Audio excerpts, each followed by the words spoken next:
Which of these IELTS Speaking Part 2 topics do you find most challenging? This is the question I asked in our Telegram group. All these questions are coming from recent exams. And most people voted for a person who grows plants. Now imagine this is the topic you got in your speaking part 2.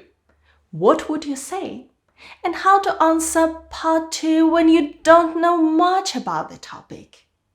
That's what we're going to discuss today. It's Asia. Let's get started. Here is the full part 2 topic. Describe a person who likes to grow plants.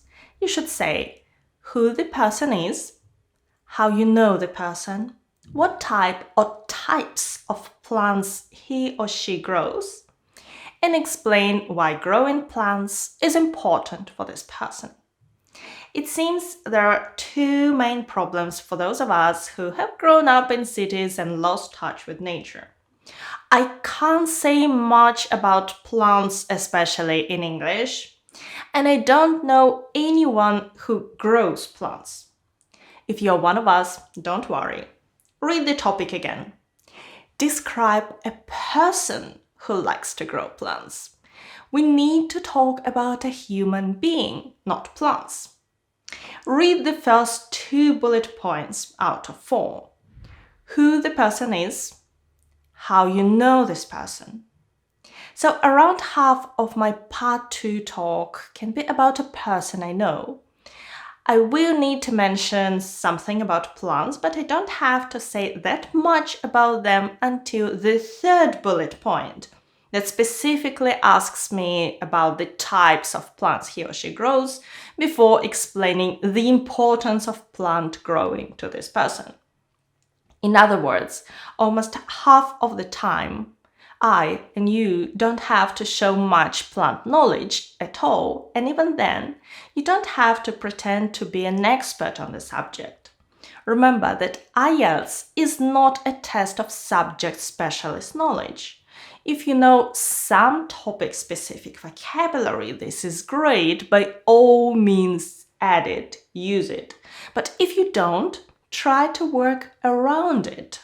Now, if you're thinking, I really don't know anyone who grows plants, think about what this word actually means.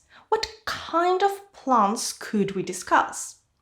Are we talking about flowers or plants to keep inside, what we call house plants?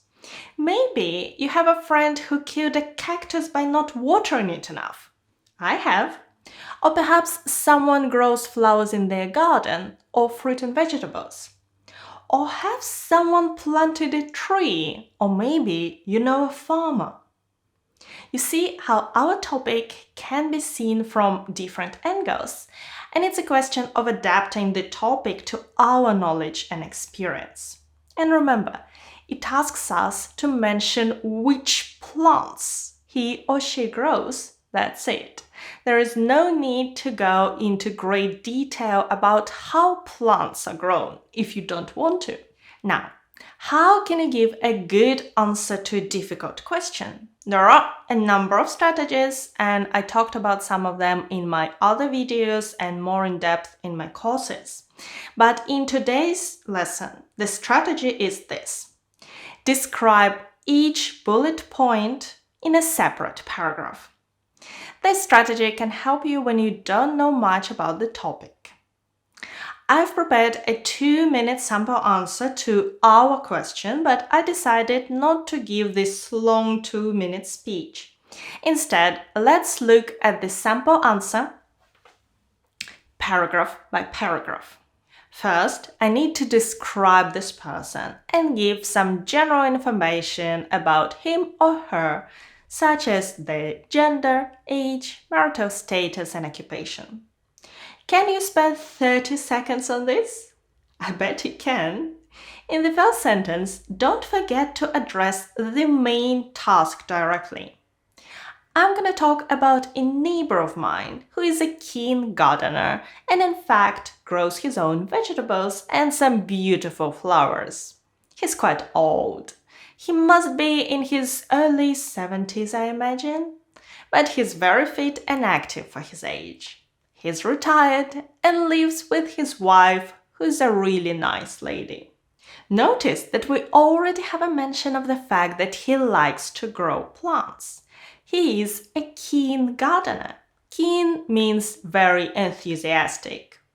Then I described the person with simple details. He's in his early 70s.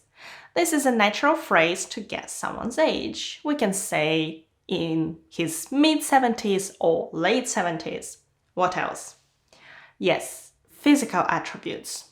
With his age still in mind, he's fit and active for his age. Next, I need to mention how we met and my relationship with him or her. This bullet point gives you an opportunity to use the past tense, which is great for your grammar score, and that's what the examiner will be looking for. I first met him when I moved in 6 months ago. The building has these nice gardens, and I saw him there and we started talking.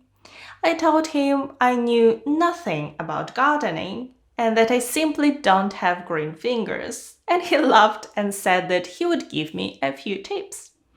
Now, thanks to him, I'm the proud owner of 2 beautiful houseplants, and maybe I could even grow my own vegetables. Here we see a good mix of verbs in the past: met, moved in, saw, and comments on that meeting that link it back to the present.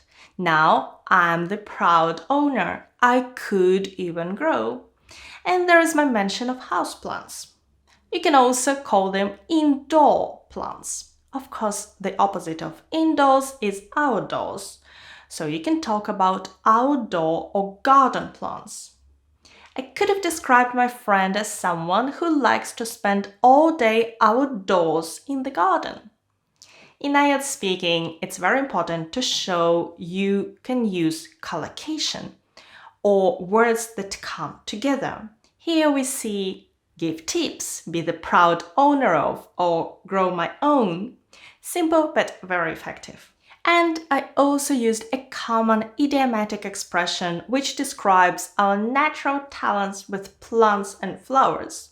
Some people are good at it. They have green fingers. Not all of us do though. Right, bullet point 3. The plants the friend grows. The important point is to mention what he grows. In this version, I've tried to include some basic comments on how to grow plants to help you expand your vocabulary. You see, my friend has a small patch of his own in the far corner of the gardens. He grows carrots, potatoes, and onions. I was very lucky that he was planting them soon after I met him. He showed me how to sow the seeds for them. There is a lot to learn about taking care of the soil before and after planting, using natural compost as a fertilizer and watering, of course. Well, he also tends to the flower beds in the gardens and helps to prune some of the trees we have growing there too. Roses are his specialty. They're in bloom right now and look absolutely stunning, not to mention the fragrance. This would be the most difficult part. If you don't have the vocabulary, concentrate on describing what he grows. Maybe for how long he's been growing his plants and how amazing they look and so on. But here is some specific vocabulary that could help you with the topic of plants, which is used in both parts 1 and 2. First, I mentioned what he grows in his small area of the garden, his patch. We plant trees. When we have little seeds, we sow them to sow seeds. The soil is the black dirty thing where we sow seeds and plant trees. They need water or watering to water plants. To keep the soil healthy and help the vegetables grow well, we need compost. decaying organic material as fertilizer. He tends to the flower beds. This means he takes care of the flowers arranged nicely in certain parts of the garden in flower beds. The other thing he does is prune the trees. Pruning means cutting dead branches to make the tree healthier. The roses are in bloom at the moment. In other words, they are producing flowers. The flowers are open and look absolutely stunning. One of the many ways to say very beautiful.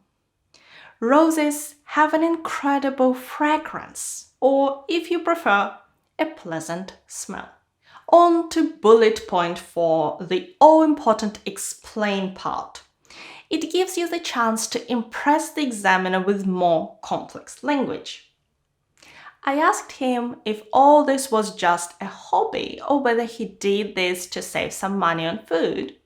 He explained to me that he just loves doing what he does.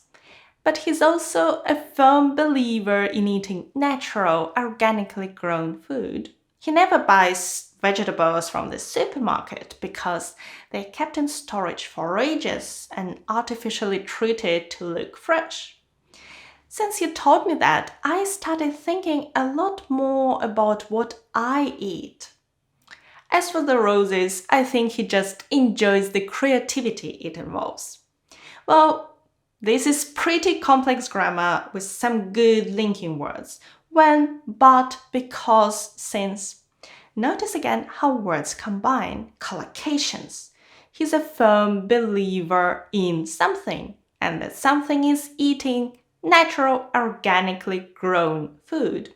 He eats nothing that has been kept in storage for a long time because it has been artificially treated. Even if you don't have green fingers, you probably know some stuff about a healthy diet or eating organic fruit and vegetables. Try to adapt your knowledge to the topic at hand. When you find a certain topic challenging, the important part is to think about what you do know and talk more about it. As for challenging IELTS topics, I have a PDF guide with all the topics and questions which I've tracked over the years, and those are linked to YouTube videos where you can find sample answers and vocabulary. And you can download it on our Telegram channel, the same where I publish polls and more IELTS content. It's linked in the description. And this video has a very different strategy for part 2 topics. Check it out and compare. Oh, and I must go now. My houseplants require some watering. Thank you so much for watching me today, and good luck with your preparation and your exam. Bye!